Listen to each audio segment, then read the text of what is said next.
Assalamualaikum warahmatullahi wabarakatuh. Waalaikumsalam warahmatullahi wabarakatuh. Kembali lagi bersama kami di acara Bincang Ekonomi Syariah dengan tema investasi halal, aman dan terpercaya. Terjamin masa depan tentunya. Nah, perkenalkan, nama saya Zahra Suci Ramadhani. Saya semester 2 dari Prodi S1 Ekonomi Syariah Universitas Muhammadiyah Lamongan. Nah, kali ini saya kedatangan tamu yang sangat istimewa, dosen cantik, berprestasi, dan tentunya masih muda ya guys. Beliau ini lulusan terbaik Universitas Indonesia dan beliau ini juga salah satu dosen saya di Prodi Ekonomi Syariah Universitas Muhammadiyah Lamongan. Izinkan saya memperkenalkan ya Bu. Ya. Nama beliau yaitu Farha Muzayyinatun Niswa, SEMSI. Riwayat pendidikan, lulus sarjana S1 Ekonomi Islam Universitas Airlangga tahun 2017 dan lulus Magister S2 Konsentrasi Ekonomi dan Keuangan Islam Universitas Indonesia tahun 2020. Nah, kalau Sobat Ekis ingin kepo atau ingin tertarik dengan salah satu dosen saya, Sobat Ekis boleh nih kepo-kepoin Instagramnya beliau, yaitu Farha Muzayyinatun Niswa. Nah, jangan salah ya Sobat Ekis, dosen saya di Prodi Ekonomi Syariah Universitas Muhammadiyah Lamongan itu masih muda-muda loh, masih cantik, dan tentunya kalau kita di kelas itu nggak ngebosenin. Nah, kalian kalau ingin kuliah di jurusan di jurusan Prodi S1 Ekonomi Syariah, pilihlah di Universitas Muhammadiyah Lamongan. Pastinya nggak nyesel, nggak ngebosenin gitu Bu. Nah, kali ini dengan tema kita kali ini yaitu investasi halal dan aman terjamin masa depan. Nah, sebetulnya nih Bu, banyak banget orang-orang itu yang tanya nih sama kita, apalagi kita anak ekonomi ya Bu. Tanya kalau caranya menggandakan harta lewat investasi itu gimana sih? Gimana sih caranya gitu. Nah, sebetulnya apa sih Bu investasi itu? Kita kan mungkin masih asing ya, investasi itu apa, investasi yang halal itu bagaimana gitu Bu, dan cara-caranya itu seperti apa Bu, kalau boleh tahu. Oke, terima kasih Zahra ya. Salam kenal semuanya ya. Saya Farha ya, dosen di Ekonomi Syariah Universitas Muhammadiyah Lamongan. Kita tadi udah singkat ya diperkenalkan sama Zahra ya. Nah di sini kesempatan hari ini ya mungkin saya akan berbincang santai ya gitu ya. Mungkin ini kita akan bincang-bincang santai, terus akan basic ya, mungkin ya kita bicara basic aja ya terkait dengan investasi halal gitu ya. Sebelum kita masuk nih investasi itu jenisnya apa aja, macamnya apa aja, mungkin kita harus mukadimah dulu nih ya, awalan dulu gitu ya. Investasi itu seperti apa sih gitu ya, di dalam Islam tuh menurut Islam itu boleh nggak sih investasi gitu ya. Nah kalau kita ngawalin nih ya, ngawalnya kita harus naungannya pertama ya halal ya. Kalau kita bicara investasi halal berarti dari agama nih ya gitu. Agama Islam ya, kita percaya ya, saya muslim ya, Zahra muslim, dan sebagian besar ya di umat Islam di penduduk di Indonesia itu agamanya Islam gitu, muslim. Nah, sebagai muslim ya melakukan ajaran Islam, kita tahu agama Islam itu agama yang pribadi tuh mungkin kita menilainya sedikit berbeda dengan agama yang lain gitu. Kenapa? Karena di agama Islam, kalau bicara ajaran Islam, ajarannya itu bukan hanya terkait dengan ibadah, ya kan? Kita di Islam itu bukan ngaturnya ya, aturan-aturan itu bukan hanya untuk terkait ibadah gitu ya. Selain ibadah, kita juga ada terkait dengan hubungan antar manusia ya gitu. Kalau kita sebutnya ya ada hablum minallah ya, hubungan dengan manusia, hubungan dengan Allah ya sebagai Tuhan kita, penghambaan. Dan satunya lagi ada hablum minannas ya, hubungan sama manusia. Sesama manusia sebenarnya kita bisa artikan juga lebih kompleks lagi ya, bukan hanya manusia tapi juga dengan lingkungan ya, termasuk juga hewan, tumbuhan ya, yang lingkungan yang ada di sekitar kita juga gitu. Jadi kalau kita bicara ajaran Islam bukan hanya terkait ibadah tapi juga muamalah kita sebutnya ya gitu. Nah, salah satu bentuk muamalah itu adalah kegiatan ekonomi ya gitu. Nah, kalau kita bicara kegiatan ekonomi banyak banget nih ya kan. Nah, kegiatan ekonomi ya, jual beli ya, kemudian investasi itu juga masuk dalam kegiatan ekonomi. Sehingga ya, dalam kegiatan berinvestasi pun itu nggak bisa kita keluar dari koridor Islam. Nggak boleh tuh melanggar aturan yang ada di dalam Islam. Nah, ya. Jadi kalau kita bisa bilang ya, Islam itu bisa dikatakan way of life ya.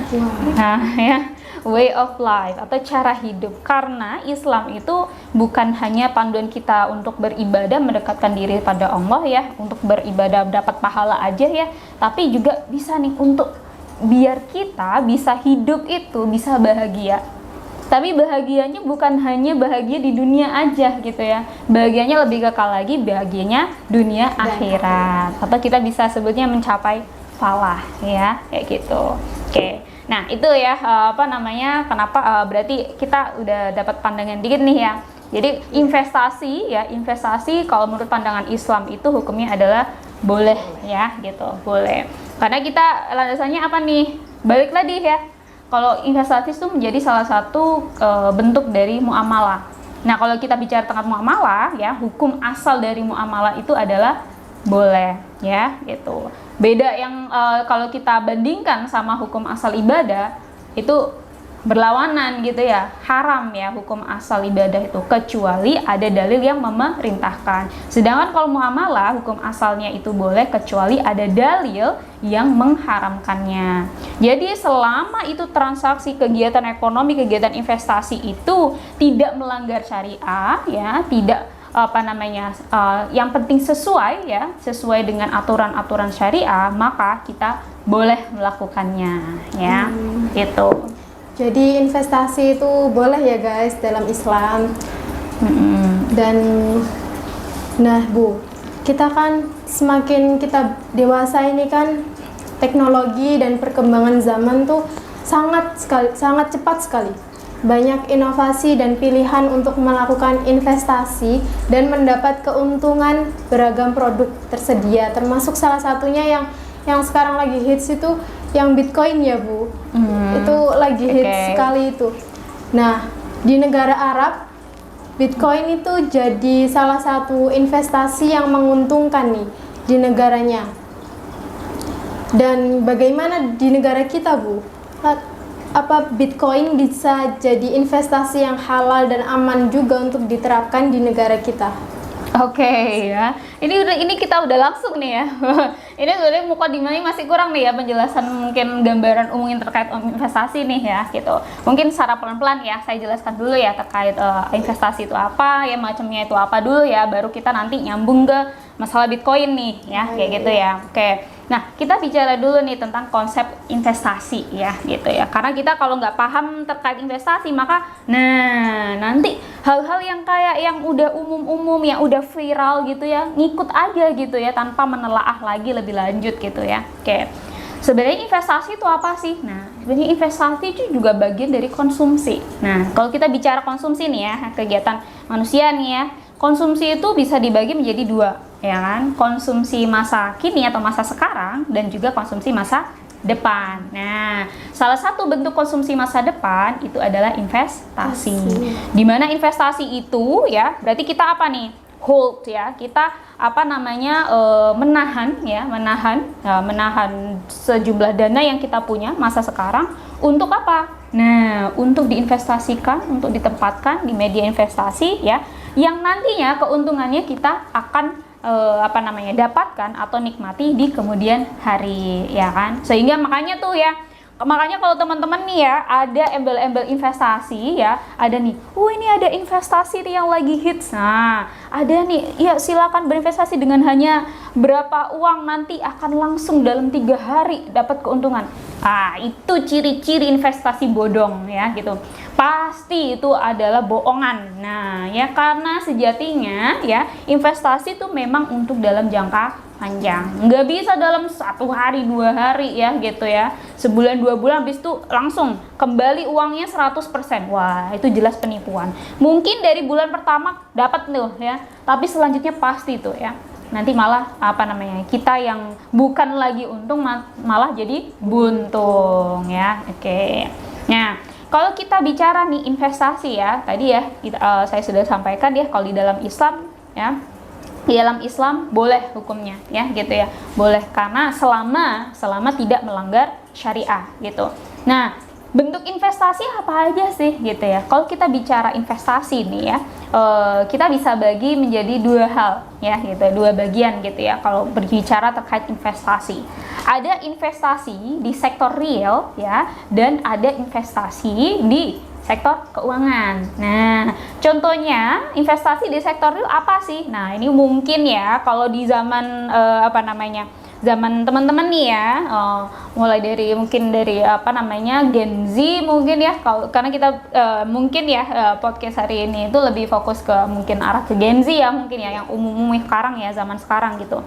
Nah, kalau Gen Z mungkin kurang suka nih ya kalau di sektor real, karena apa nih? Nah, sektor real itu misalnya seperti apa nih? Investasi di tanah ya kan, bangunan gitu ya, yang benar-benar ada di sektor real gitu ya. Nah, untuk kalau di dalam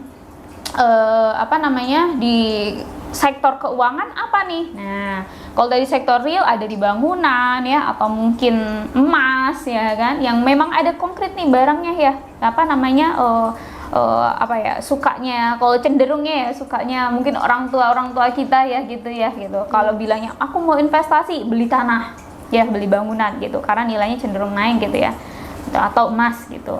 Nah, kalau yang satunya investasi selain itu, kita bisa di sektor keuangan. Nah, ini mungkin yang lebih digemari oleh kaum Gen Z gitu ya, kaum masa sekarang gitu ya gitu, bahkan mungkin milenial juga ya lebih suka juga.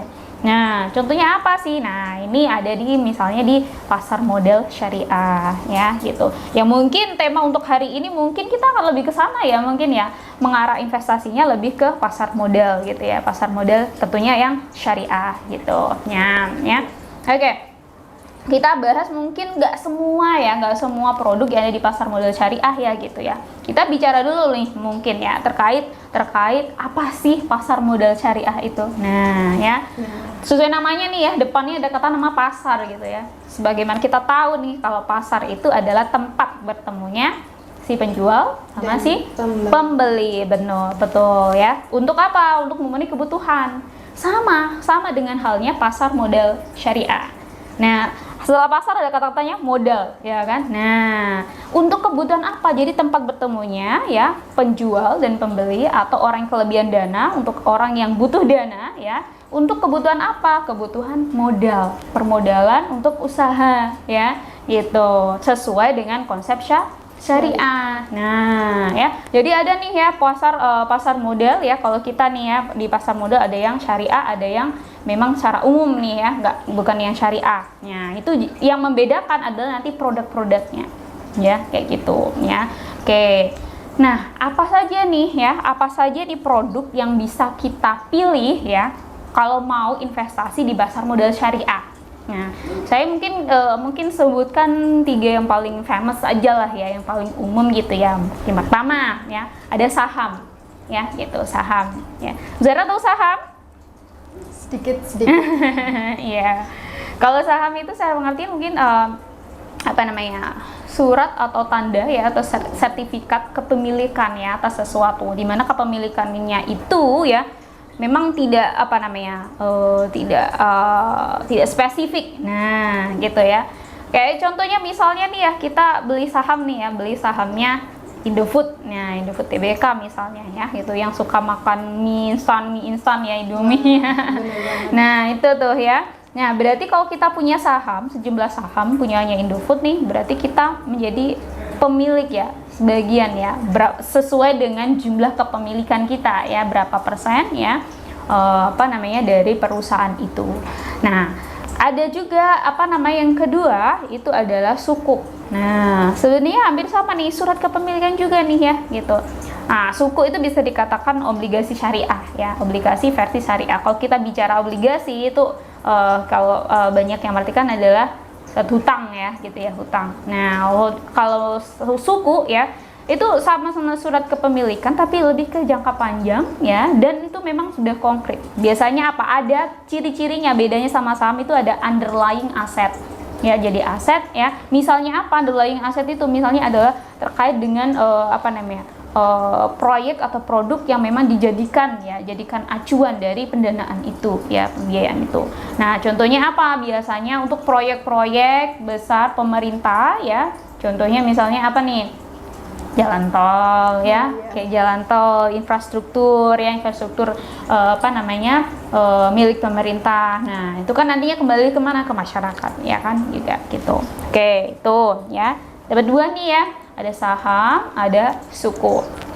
Kemudian ada lagi namanya reksadana. Nah, di reksadana kita juga bisa milih nih reksadana. Nah, biasanya nih reksadana itu adalah untuk yang biasanya yang nggak mau resikonya tinggi. Nah, bedanya nih ya kalau saham sama suku ya dengan reksadana, di reksadana itu ada namanya manajer investasi. Jadi kita investasinya dibantu sama manajer investasi. Makanya resikonya itu cenderung lebih rendah gitu ya, lebih rendah daripada saham gitu ya. Nah, di manajer investasi ya, medianya pun jadi dana yang kita masukkan ke reksadana itu bisa diinvestasikan ke berbagai produk ya gitu, bisa ke saham, bisa juga ke suku ya, dan ke efek-efek syariah yang lainnya. Nah gitu. Nah, bedanya apa nih ya? Bedanya apa nih kalau kita bicara investasi ya, investasi di pasar modal yang syariah dengan yang nggak syariah, ya kan? Gitu. Bedanya apa saham syariah dengan yang nggak syariah? Nah, gitu. Oke. Kalau sebenarnya dari katanya aja udah kelihatan ya, ada syariah sama enggak. Kalau syariah berarti sesuai dengan aturan-aturan atau nilai-nilai syariah ya, atau di dalam Islam gitu. Contohnya nih ya, contohnya apa yang membedakan? Nah, yang membedakan adalah ya, misalnya perusahaannya nih, sahamnya nih ya, produknya, produk yang dijualnya, transaksi yang dilakukannya, itu semuanya harus sesuai dengan syariah, nggak boleh ada yang melanggar. Nah, contohnya apa nih? Nah, kalau misalnya kayak perusahaan-perusahaan rokok nih, kira-kira masuk di dalam list perusahaan di saham syariah nggak kira-kira? Kalau menurut saya sih enggak ya.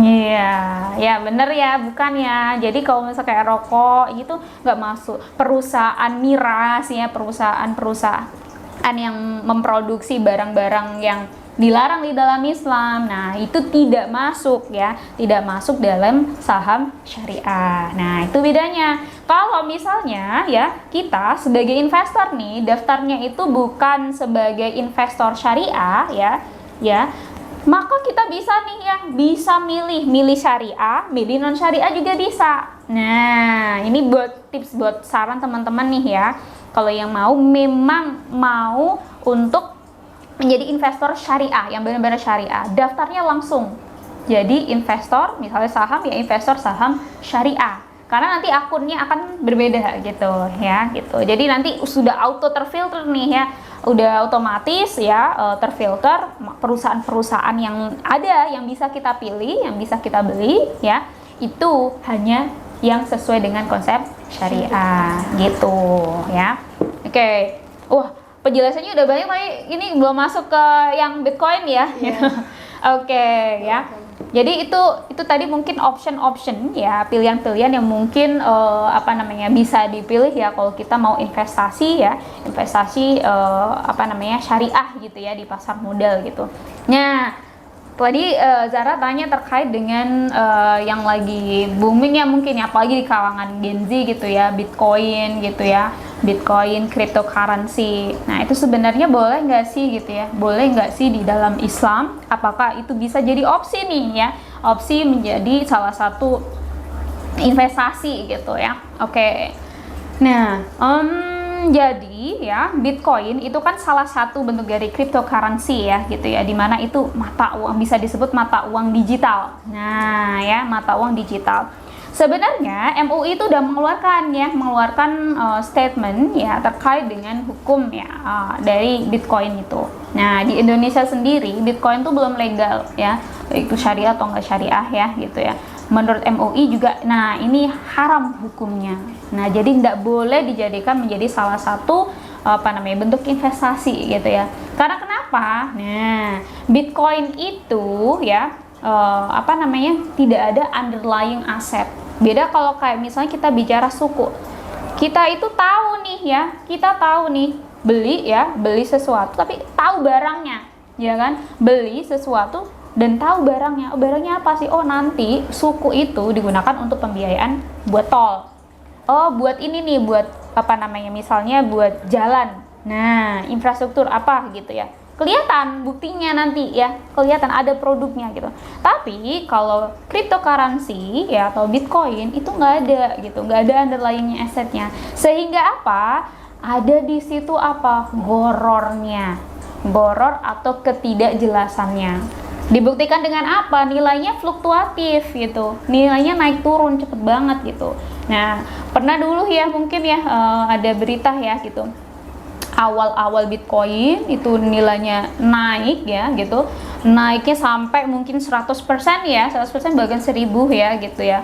Tapi beberapa saat kemudian langsung terjun payung tuh ya, langsung benar-benar jatuh sejatuh-jatuhnya. Nah itu bahaya tuh ya kan. Nanti yang dirugikan siapa? Nah dirugikan yang ya sebagai investor yang dirugikan gitu. Nah itu ya, jadi udah jawabannya adalah boleh nggak di dalam Islam? Nggak boleh ya, karena ada salah satunya goror ya, ada dolim juga ya kan, dan nggak bisa dijadikan mata uang juga ya, mata uang digital, karena nggak ada underlying asetnya ya itu. Terus bisa dijadikan al investasi nggak bisa juga ya gitu ya, terlalu beresiko, resikonya terlalu tinggi ya, sehingga nanti akhirnya ada spekulasi ya, lebih mengarah kemana, ke judi. Nah ya gitu. Sedangkan di dalam Islam nggak boleh tuh, kita harus dalam transaksi ekonomi ya, dalam transaksi itu kita harus menghindari ya, atau tidak boleh ya mendekati maghrib ya kan, apa itu maisir, goror, riba. Nah ya, jadi nggak boleh ya. Itu mungkin ya penjelasan singkatnya ya gitu ya. Menarik banget ya Bu ya. Nah gitu guys, jadi sekarang kripto, Bitcoin gitu nggak boleh ya guys dalam Islam. Nah terus seperti yang kita semua ketahui nih Bu, bahwa di berita itu banyak banget nih di Provinsi Bali, Nusa Tenggara, dan Papua itu kan memiliki kekuatan wisata yang sangat besar ya Bu. Sangat menarik para turis asing dan investor untuk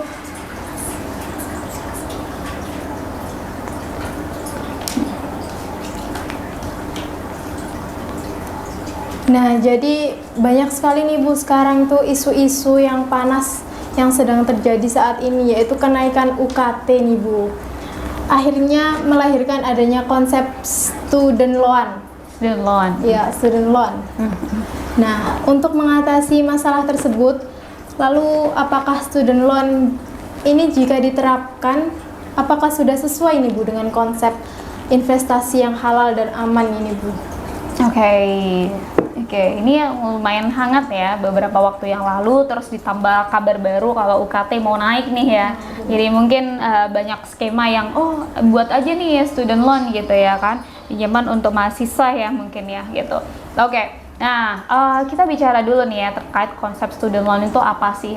Nah, itu kan kayak pinjaman pelajar ya, pinjaman mahasiswa ya, yang dimana pinjaman itu bisa diajukan oleh mahasiswa atau kampus ya, atau kampus yang memang tujuannya untuk pembiayaan studi gitu ya. Pada umumnya adalah di universitas ya, tingkat perguruan tinggi gitu ya. Nah, nah pinjaman ini mungkin kemarin tuh sempat rame itu pas waktu ada di salah satu universitas ternama ya di Indonesia gitu ya, yang mahasiswanya protes ya, unjuk rasa kok pinjol gitu ya, mahasiswanya nggak bisa bayar tapi kok malah disuruh kepinjol gitu ya. Nah Nah, mungkin ada beberapa pendapat sih sebenarnya ya terkait dengan hal itu dari pinjolnya sendiri atau lembaga keuangannya sendiri itu ada klarifikasi ya terkait dengan katanya sih ada miskomunikasi ya. Tapi kita nggak bicara terkait itu, kita langsung bicara terkait konsep student loan aja ya gitu ya.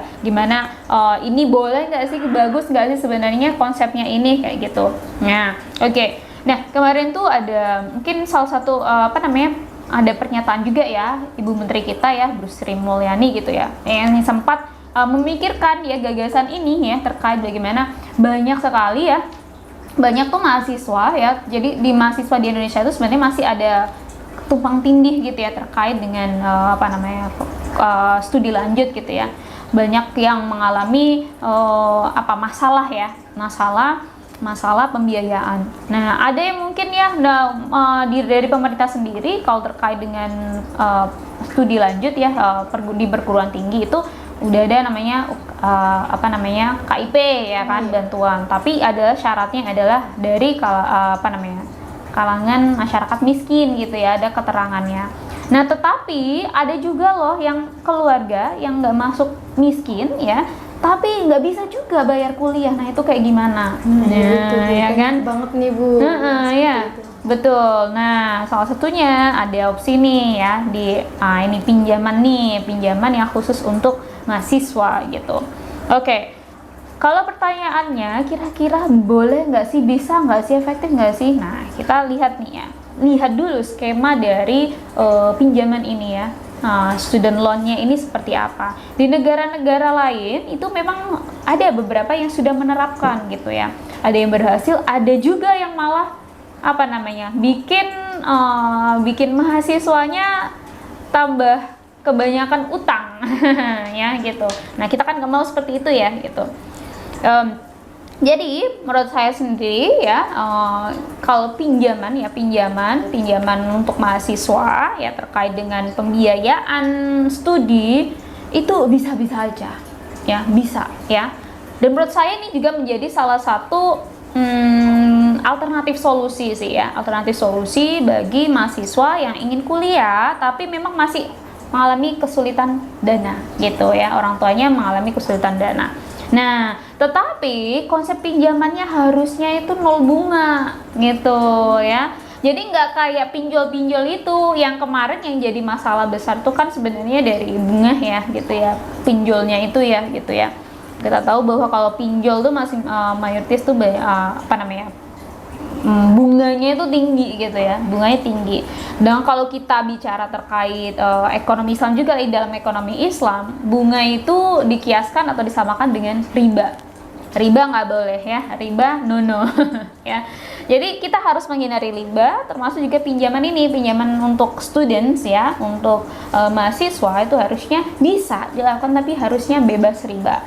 Nah, kemudian nih ya, kita bisa mencontoh dari negara tetangga ya,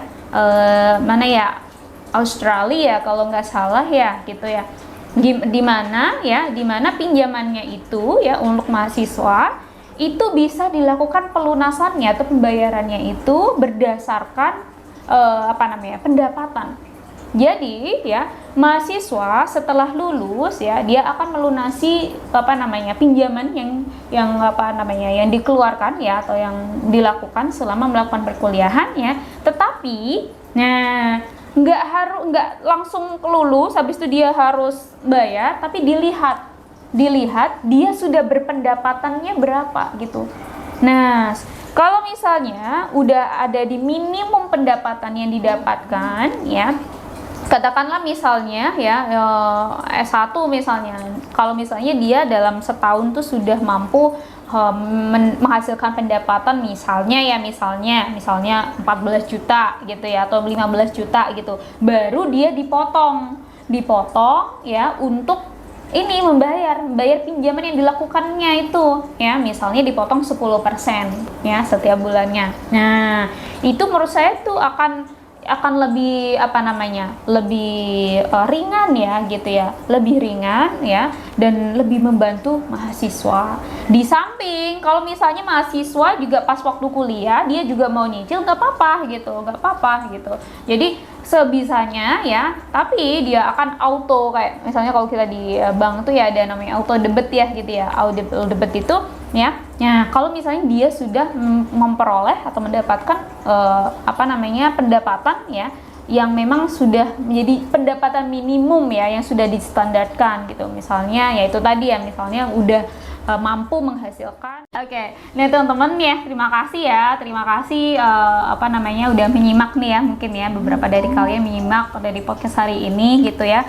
Nah, teman-teman misalnya mau belajar investasi yang lebih lengkap, misalnya investasi syariah, ada loh ya kami di sini ya di Prodi Ekonomi Syariah, itu juga bisa belajar ya. Bisa belajar terkait bagaimana investasi syariah itu. Ada praktikum juga ya, jadi kita nggak sekedar kita belajar teori, tapi nanti juga kita bisa praktek, langsung beli langsung nih ya, pakai aplikasi ya atas nama masing-masing gitu. Nah, apa namanya, terima kasih ya telah mendengarkan ya, mendengarkan podcast hari ini ya.